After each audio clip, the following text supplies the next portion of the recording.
देखो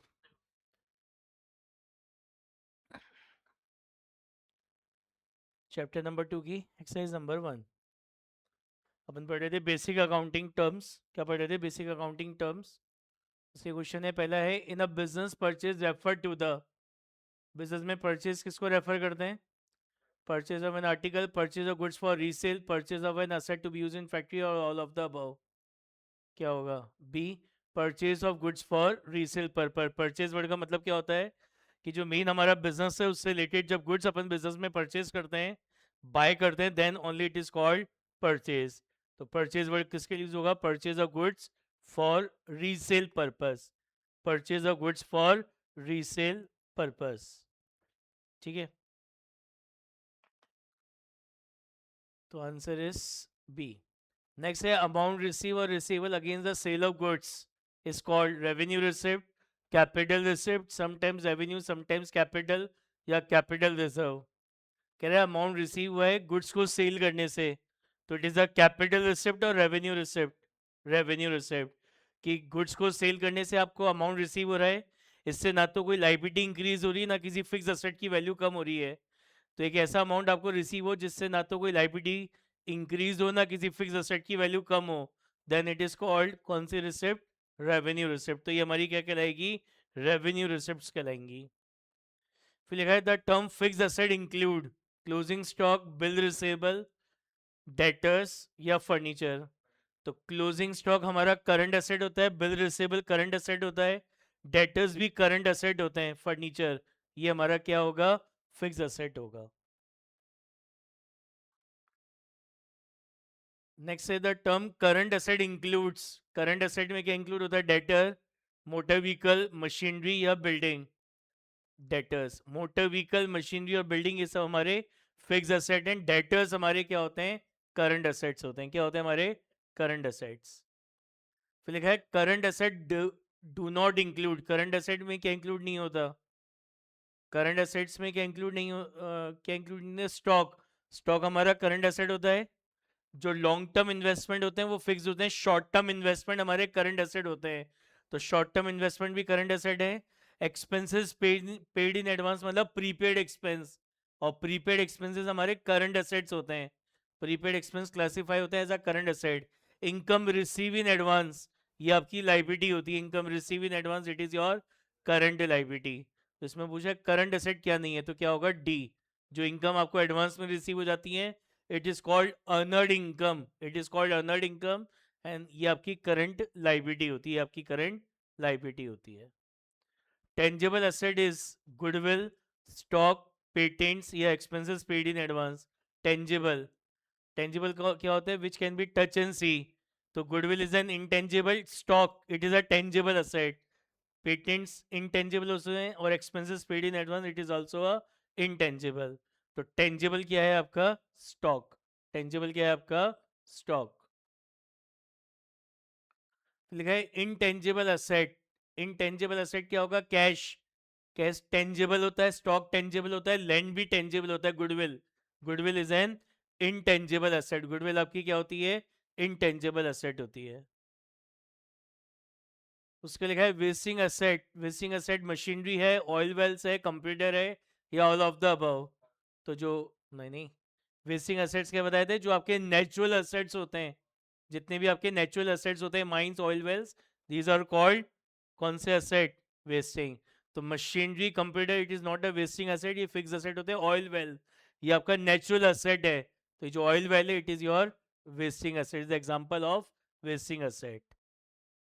fix liability include bank overdraft, long term loan, short term loan या creditor. तो bank overdraft ये current liability होती है। बैंक ओवरड्राफ्ट क्या होता है कि जितना अमाउंट आपका बैंक में डिपॉजिट है उससे ज़्यादा अमाउंट अगर आप बैंक से विड्रॉ कर लेते हो, तो जो एक्सेस अमाउंट आपने बैंक से विड्रॉ कर लिया it is your current liability, क्योंकि इसको विद इन अ एक शॉर्ट स्पेन ऑफ टाइम में आपको उसको रीपे करना होता है, तो it is your current liability. Short term loan ये भी करंट लाइबिलिटी होती है, क्रेडिटर भी करंट लाइबिलिटी होते हैं। लॉन्ग टर्म लोन ये आपकी लॉन्ग टर्म लाइबिलिटी या फिक्स लाइबिलिटी होती है। तो आंसर क्या होगा आपका? B, long term loan. फिर है current liability include bills payable, creditor, outstanding expense या ऑल ऑफ द अबव। तो करंट लाइबिलिटी में बिल्स पेबल भी आते हैं, क्रेडिटर भी आते हैं, आउटस्टैंडिंग एक्सपेंस, ये सब करंट लाइबिलिटीज हैं। क्या होगा answer? D, all of the above. Next है which of the following is a capital expenditure? Wages, wages paid for the building construction, repair expense of the building या advertisement? क्या होगा? B. ये wages नहीं तो नॉर्मल बिजनेस की wages हो गई। बी ऑप्शन में क्या कर रहा है? वेजेस पे कर रहे हैं for the construction of building. तो बिल्डिंग फिक्स असेट होता है, और फिक्स असेट को रेडी टू यूज में लाने तक जो भी एक्सपेंस इंकर्ड होते हैं they all are capital expenditure.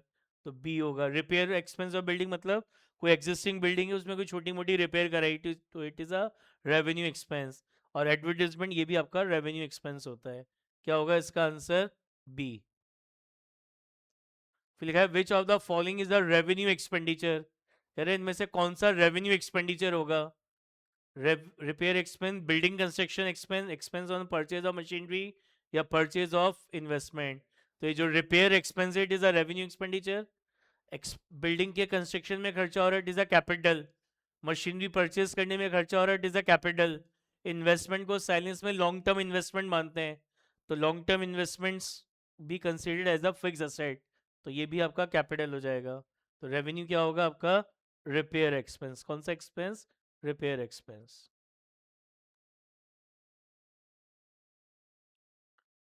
फिर आगे लिखा है a person whom money owns to the firm is called debtor, creditor, supplier। क्या कह रहा है ये आपसे? कि एक person, a person who owns money to the firm, एक पर्सन है जिसने फर्म से पैसा ले रखा है। इसको इंपॉर्टेंट टिक कर लेना, एग्जाम में आता है ये एमसीक्यू। एक ऐसा पर्सन जिसने फर्म से पैसा ले रखा है। A person who owns the money, owns मतलब लेना।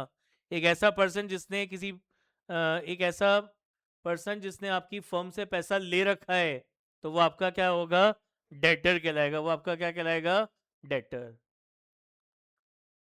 फिर लिखा है a person to whom money is owned by the firm.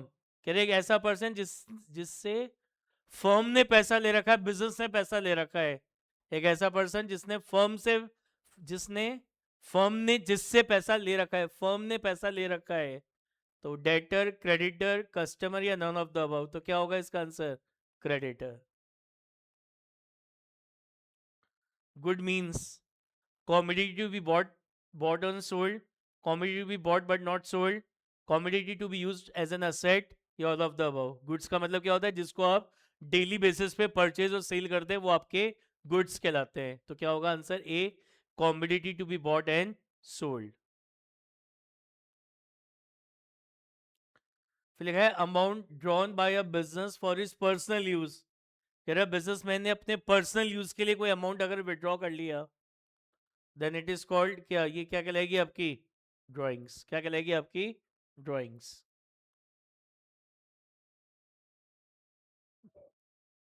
फिर लिखा है the person com a firm और institution who does not pay the price in cash for the goods purchased or the services received is called। एक ऐसा person या firm या institution who dude not पे the cash for the goods, जिसने हमसे goods purchase तो करे but उसका कैश पे नहीं करा, तो ऐसे फर्म, ऐसे पर्सन या फर्म या इंस्टीट्यूट को क्या बोलेंगे हमारा? एक ऐसा पर्सन जिसको अपन बिजनेस से रिलेटेड गुड्स क्रेडिट पे सेल करते हैं, तो वो हमारा क्या कहलाता है? डेटर। क्या कहलाता है हमारा? डेटर। इसको डेटर बोलते हैं। क्या बोलते हैं? डेटर। ठीक है ना? बी साइलेंट है। क्या कहलाएगा? It is debtor. ठीक है, समझ में आया? नेक्स्ट लिखा है amount receive from sale of goods and services. कह रहा है अपने गुड्स एंड सर्विसेज को सेल करने से जो अमाउंट आपको रिसीव होता है it is called income, revenue, profit और गेन। क्या बताया था? गुड्स को सेल करने से जो अमाउंट हमें रिसीव होता है इट इज कॉल्ड रेवेन्यू। ये आपका क्या कहलाता है? रेवेन्यू कहलाता है। ये आपका क्या कहलाता है? रेवेन्यू कहलाता है। गुड्स या सर्विसेज को सेल करने से जो अमाउंट आपको रिसीव होता है इट इज कॉल्ड रेवेन्यू। फिर है गुडविल इज एन डेजेज एसेट। गुडविल क्या है? टेंजेबल, इनटेंजेबल, करंट या फिक्टिशियस? तो goodwill is an intangible asset. ये आपकी क्या कहलाएगी? इनटेंजेबल एसेट कहलाएगी। फिर लिखा है current asset do not include debtors, motor car, bank balance या प्रीपेड एक्सपेंस। तो करंट एसेट में इसमें से क्या इंक्लूड नहीं होता? डेटर करंट एसेट होता है। मोटर कार फिक्स एसेट होता है। बैंक बैलेंस करंट एसेट होता है। प्रीपेड एक्सपेंस करंट एसेट होता है। Motor car it is a fix asset. Motor car आपकी क्या हो गई? फिक्स एसेट हो गई।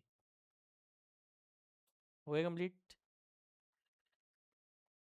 चलिए आपका चैप्टर नंबर 2 कंप्लीट हो गया, बेसिक अकाउंटिंग टर्म्स।